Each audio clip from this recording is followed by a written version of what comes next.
नमस्कार मित्रों, हमारे चैनल में आपका स्वागत है। आज हम सुनेंगे हिंदुओं के दो प्रमुख ग्रंथों में से एक रामायण जिंदगी का एक अलग चित्रण करती है और बताती है कि कैसे अंत में बुराई पर अच्छाई की ही जीत होती है। रामायण एक राजपरिवार और राजवंश की कहानी है जो पति पत्नी, भाई और परिवार के अन्य सदस्यों के आपसी रिश्तों के आदर्श पेश करती है। हर हिंदू परिवार अपने बच्चों को एक ग्रंथ के बारे में बताता है और हर रविवार को सुबह टीवी पर रामायण देखते हुए ही बड़े हुए हैं।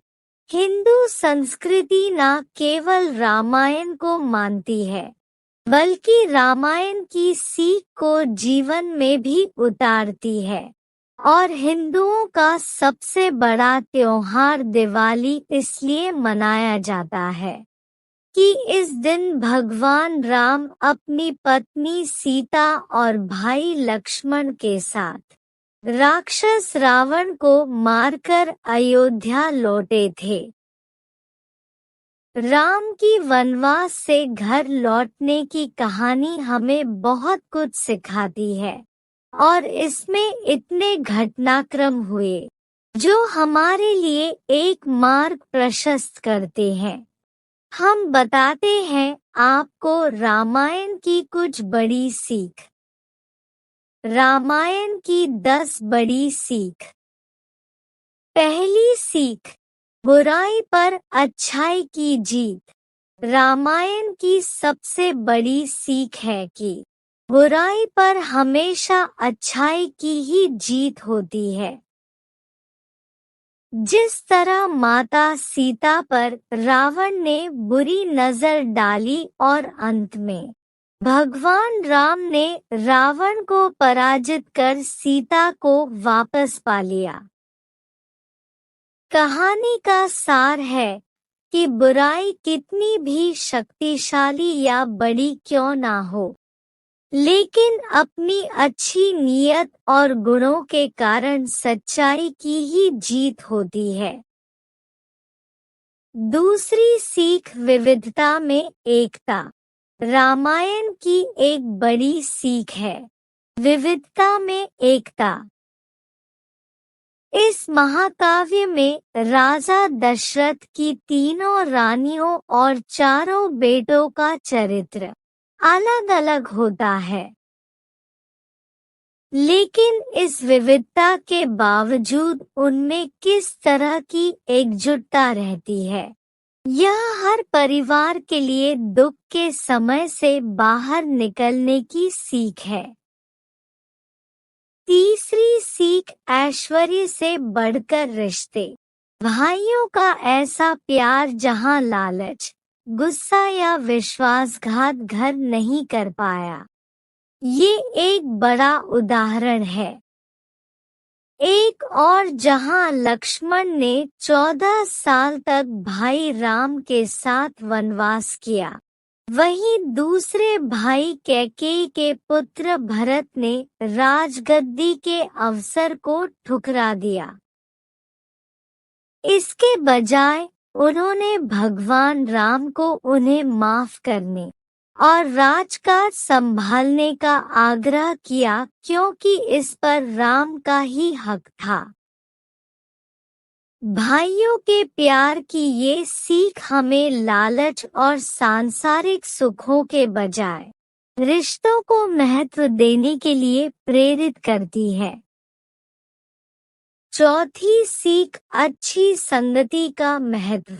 यह ग्रंथ हमें अच्छी संगति के महत्व को बताता है। कैकेयी राम को अपने पुत्र भरत से ज्यादा चाहती थी, लेकिन दासी मंथरा की बुरी सोच और गलत बातों में आकर वह राम के लिए 14 वर्षों का वनवास मांग लेती है। इसलिए हमें सीख मिलती है कि हमें अच्छी संगति में रहना चाहिए ताकि नकारात्मकता हम पर हावी ना हो। पांचवी सीख सच्ची भक्ति और समर्पितता। हनुमान जी ने भगवान राम के प्रति अटल विश्वास और प्यार का परिचय दिया।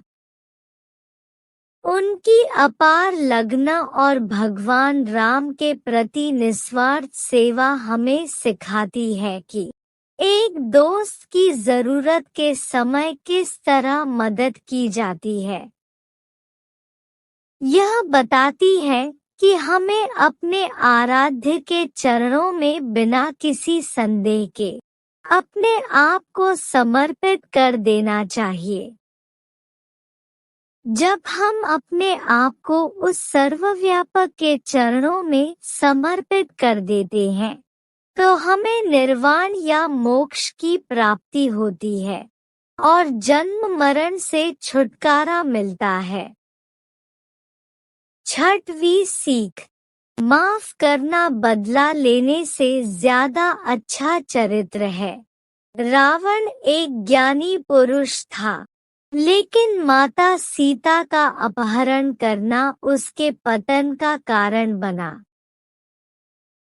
इससे पता चलता है कि हम दूसरे को नुकसान पहुंचाने के चक्कर में बदले की आग में अपने आप को ही जला बैठते हैं। अपनी बहन शूर्पणखा की लक्ष्मण द्वारा बेइज्जती करने पर रावण उसके भाई राम को सबक सिखाने की सोचता है और क्रोध, विश्वासघात और प्रतिशोध के खुद के जाल में खुद ही उलझ जाता है। इसलिए हमें बदले, अहम और क्रोध के बजाय माफ करने का स्वभाव अपनाना चाहिए। सातवीं सीख सबसे एक सा समान और व्यवहार। भगवान राम का विनम्र आचरण और अपने से बड़ों और छोटों सबको सम्मान देना हम सबको एक सीख देता है।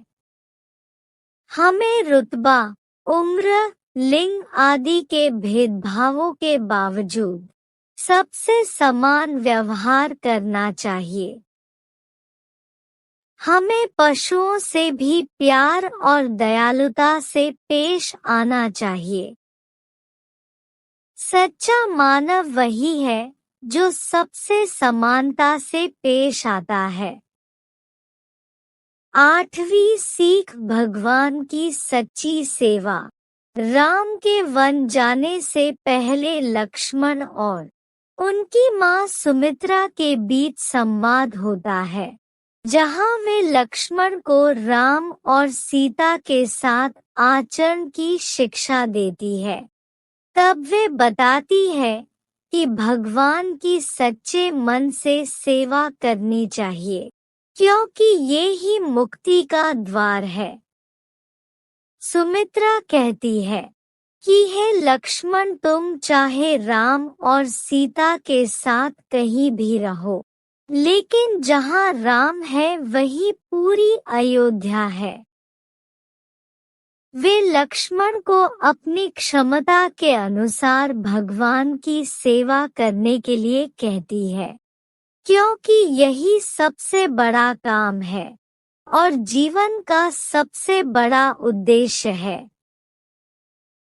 नौवीं सीख, भगवान में विश्वास की शक्ति। राम, लक्ष्मण और वानर सेना द्वारा भारत और श्रीलंका के बीच तैयार किया गया पुल चमत्कार की ही निशानी है। जिस तरह से भगवान का नाम लिखने से ही पत्थर तैरने लगे, ये भी एक बड़ी सीख है कि जिस भगवान का नाम लेने से सब लोग पुल से सागर पार कर गए, वैसे ही उसका नाम लेने से इस भवसागर से पार हो सकते हैं और हर क्षेत्र में जीत हासिल कर सकते हैं। 10वीं सीख, प्यार और दया। भगवान राम प्यार, दया और सकारात्मकता की प्रतिमूर्ति है, और यदि हम में से कोई भी 10% भी अपने दैनिक जीवन में उतार लेता है, तो वो खुशहाल और संतुष्ट जीवन जी सकता है। उनका शांत और दया भाव से एक पुत्र, पति, भाई और एक राजा की जिम्मेदारियों का निर्वहन करना हमें आपसी प्रेम और सम्मान जैसे मानवीय गुणों से अवगत कराता है। समाज की बुराइयों पर जीत हासिल करने के लिए हमें आज के जमाने में रामायण की सीख को उतारने की आवश्यकता है। जय सिया राम।